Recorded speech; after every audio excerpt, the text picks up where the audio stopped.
माँ, मैं उस जोकर जैसे लड़के से शादी नहीं करूंगी। मुझे वो फैमिली बिल्कुल पसंद नहीं है।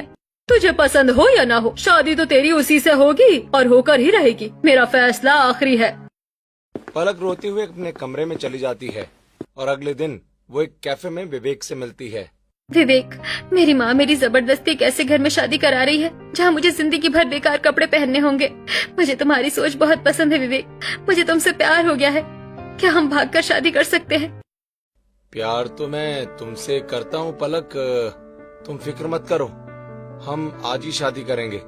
मेरी फैमिली बहुत अच्छी है और मुझे यकीन है कि तुम्हें मेरी फैमिली बहुत पसंद आएगी। विवेक और पलक लव मैरिज कर लेते हैं। पलक विवेक से शादी करके अपने घर आती है। माँ पापा, प्लीज मुझे माफ कर दीजिए। मैं उस लड़के से शादी नहीं कर सकती थी। विवेक बहुत अच्छा है, इसलिए मैंने उससे शादी कर ली। खबरदार जो मुझे माँ कहा। तूने मेरी मर्जी के खिलाफ इस 2 कौड़ी के मिडिल क्लास लड़के से शादी की है ना? तूने मेरी इज्जत मिट्टी में मिला दी। निकल जा इस घर से। आज से तू हमारी बेटी नहीं और हम तेरे माँ बाप नहीं। हमारे लिए तू आज ही मर गई। अब जा यहाँ से।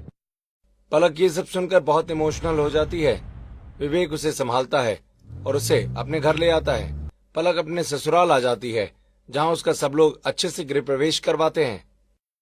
आओ मेरी बच्ची, आज से ये घर तुम्हारा है। हमने तो बस एक बहू मांगी थी, लेकिन भगवान ने हमें एक प्यारी सी बेटी दे दी। वेलकम देवरानी जी। हाय भाभी, फाइनली आप आ गई। मैं तो कब से वेट कर रही थी आपका। पलक का अच्छे से गृह प्रवेश हो जाता है। रात का समय हो जाता है। विवेक और पलक घर की छत पर बैठे हुए थे और बातें कर रहे थे। पता है पलक, मेरी फैमिली बहुत अच्छी है। यहाँ सब अपनी मर्जी से कपड़े पहनते हैं। मेरी माँ, पल्लवी भाभी और तन्वी सब अपनी मनमर्जी के कपड़े पहनते हैं जिनमें वो अच्छा फील करते हैं। मुझे यहाँ आकर बहुत अच्छा लग रहा है विवेक। इसीलिए मैं तुमसे कह रहा हूँ कि तुम्हें भी जो अच्छा लगे तो वही पहनना, चाहे वो साड़ी हो या सूट हो। यहाँ कोई तुम्हें जज नहीं करेगा। अगली सुबह पलक की पहली रसोई थी। उसने अपनी पसंद की एक बहुत ही अच्छी सी साड़ी पहनी हुई थी। अरे वाह भाभी, क्या लग रही हो आप साड़ी में। सच में पलक, साड़ी तुम पर बहुत जच रही है। चलो अब किचन में चलते हैं। पलक किचन में जाती है और हलवा बनाने लगती है। वो बहुत मजे से सब काम कर रही थी। भाभी देखिए ना, साड़ी में खाना बनाना कितना आसान है। मुझे ना बचपन से शौक था साड़ी पहनने का, और ये अनकंफर्टेबल भी नहीं है। पलक खाना तैयार करके बाहर जाती है और डाइनिंग टेबल पर सभी को खाना सर्व करती है। वाह बहू, तुम्हारे हाथों में तो जादू है।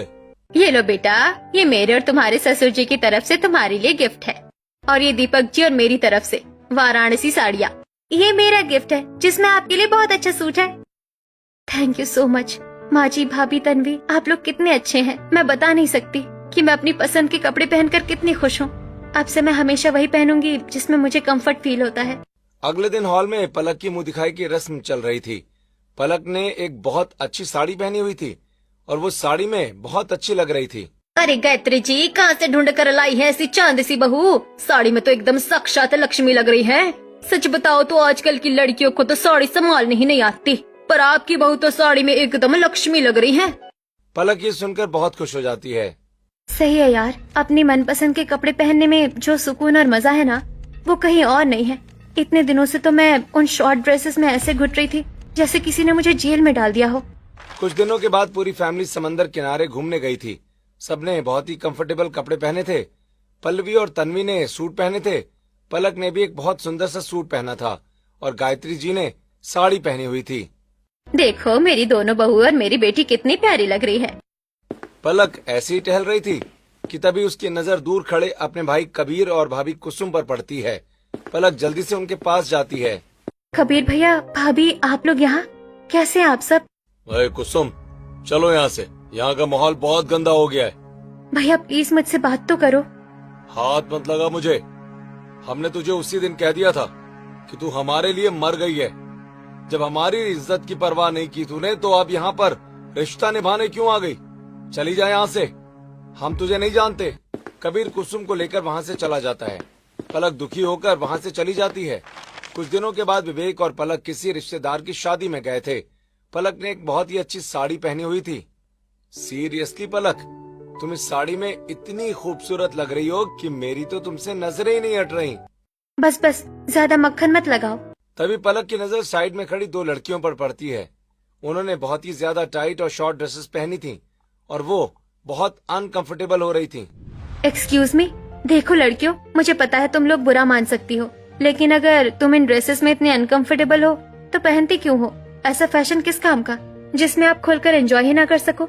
आप सही कह रही हो, हम इस ड्रेस में बहुत अनकंफर्टेबल हो रहे हैं। सच बताओ तो बस दिखावे के लिए और इंस्टाग्राम की फोटोज के लिए हम ये पहन लेते हैं। सहेलियां भी मजाक उड़ाती है कि बहन जी लगोगी अगर नॉर्मल कपड़े पहने तो। अरे बहन जी लगना कोई गाली थोड़ी है। मैं भी पहले किसी मजबूरी में शॉर्ट कपड़े पहनती थी, लेकिन जब से मैंने अपनी पसंद और कंफर्ट को चुना है ना, मेरी लाइफ एकदम सेट हो गई है। Thank you so much. सच में हमें समझ आ गया है कि हम फालतू में खुद को टॉर्चर कर रहे थे। आज के बाद हम भी वही पहनेंगे जिसमें हम कंफर्टेबल होंगे। लड़कियां बहुत खुश हो जाती हैं और पलक भी मुस्कुराते हुए वापस विवेक के पास चली जाती है। कुछ समय बीत जाता है। पलक और विवेक एक साथ बेडरूम में बैठे हुए थे। क्या हुआ पलक, तुम रो क्यों रही हो? मुझे अपने मम्मी पापा की बहुत याद आ रही है। पता नहीं वो लोग कैसे होंगे। तो इसमें रोने वाली क्या बात है? चलो तुम एक बार फोन करके तो देखो। इतने दिन हो गए हैं, शायद तुम्हारे मम्मी पापा का गुस्सा अब ठंडा हो गया हो। पलक अशोक जी को कॉल करती है, लेकिन अशोक जी कॉल नहीं उठाते। फिर वो कई बार शालिनी जी को कॉल करती है। शालिनी जी फोन उठा लेती हैं। हेलो माँ, कैसी हो आप? मुझे आपकी बहुत याद आ रही थी माँ। खबरदार, जो आइंदा से इस नंबर पर फोन किया तो हमारे लिए मर गई। माँ प्लीज ऐसा मत बोलो। तेरे लिए मैंने कितना अमीर और हाई क्लास रिश्ता ढूंढा था, लेकिन तुझे तो संस्कारी घर में जाकर बहन जी बनना था ना। तो ठीक है, अब मर वहीं पर और दोबारा फोन मत करना। शालिनी जी फोन काट देती हैं। ऐसे ही कुछ समय बीत जाता है। कुसुम अब प्रेग्नेंट थी। कुसुम और शालिनी जी हॉल में खड़ी हुई थी। माँ जी, मुझे आज अपनी सहेलियों के साथ एक बड़ी शादी में जाना है। मैं वहाँ ये पुरानी डिजाइन वाली साड़ी पहनकर बिल्कुल नहीं जाऊंगी। मुझे शॉर्ट ड्रेस पहननी है। दिमाग खराब हो गया है तेरा? एक तो तू प्रेग्नेंट है, ऊपर से तुझे शॉर्ट ड्रेसेस पहनने का शौक चढ़ रहा है। तू भूल गई तू इस घर की बहू है। अच्छा, आप खुद भी तो दादी बनने वाली है, फिर आप क्यों ये 20 साल की लड़कियों वाले छोटे कपड़े पहनकर घूमती हैं? जब आप पहन सकती है, आपकी बेटी पहनती थी, तो मैं क्यों नहीं? जबान मत लड़ा मुझसे कुसुम। मेरी मर्जी मैं कुछ भी पहनूं, लेकिन तू वही पहनेगी जो मैं कहूंगी। कुसुम गुस्से में वहाँ से बाहर चली जाती है। जो मेरी ननद करती थी ना, आज मैं भी वही करूंगी। बहुत हो गया इस घर का टॉर्चर। कुसुम सीधे अपनी एक रिश्तेदार के घर जाती है। वहाँ जाकर वो एक बहुत ही ज्यादा टाइट और डिजाइनर ड्रेस पहनती है और फिर शादी में पहुँच जाती है। वाह कुसुम, आज तो तूने कहर ही ढा दिया। पर तेरी वो सासू माँ ने तुझे ये पहनने कैसे दिया? और खाक पहनने दिया। वो खुद तो बुढ़ापे में एकदम जंजी और मलाइका अरोड़ा बनती है और मुझे एकदम बहन जी बनाने में लगी रहती है। कहती है तू घर की बहू है। अरे बहू हूँ तो क्या, मेरा खुद का कोई शौक नहीं है। उस शादी में पलक और विवेक भी आए हुए थे। पलक ने एक बहुत ही अच्छी साड़ी पहनी थी। पलक ने कुसुम की सारी बातें सुन ली थी। भाभी को भी मेरी तरह ही घुट घुट कर जीना पड़ रहा है। माँ किसी को खुश नहीं रहने देती, लेकिन मैं क्या बोल सकती हूँ? मैं तो इन लोगों के लिए मर चुकी हूँ ना। पलक वहाँ से जाने लगती है, तभी कुसुम अपनी सहेलियों के साथ स्टेज की तरफ फोटो क्लिक करवाने जाती है। ड्रेस बहुत ज्यादा टाइट होने और हील्स पहनने की वजह से कुसुम का बैलेंस बिगड़ जाता है और वो नीचे गिर पड़ती है। विवेक, जल्दी गाड़ी निकालो, भाभी को हॉस्पिटल ले जाना होगा। देखो ये प्रेग्नेंट भी है, कहीं उनके बच्चे को कुछ हो ना गया हो। हे भगवान। कुसुम को जल्दी से अस्पताल ले जाया जाता है। डॉक्टर जल्दी से उसका इलाज शुरू कर देते हैं। कुछ समय के बाद अस्पताल में शालिनी जी, अशोक जी, गायत्री जी और आनंद जी आ जाते हैं। माँ घबराने की कोई जरूरत नहीं है, बच्चा सेफ है, बस पैर में ही मोच आई है। ये क्या पहन रखा है तूने कुसुम? शर्म नहीं आए तुझे ये सब पहनते हुए? आज अगर मेरे पोते को कुछ हो जाता तो मैं तेरी जान ले लेती।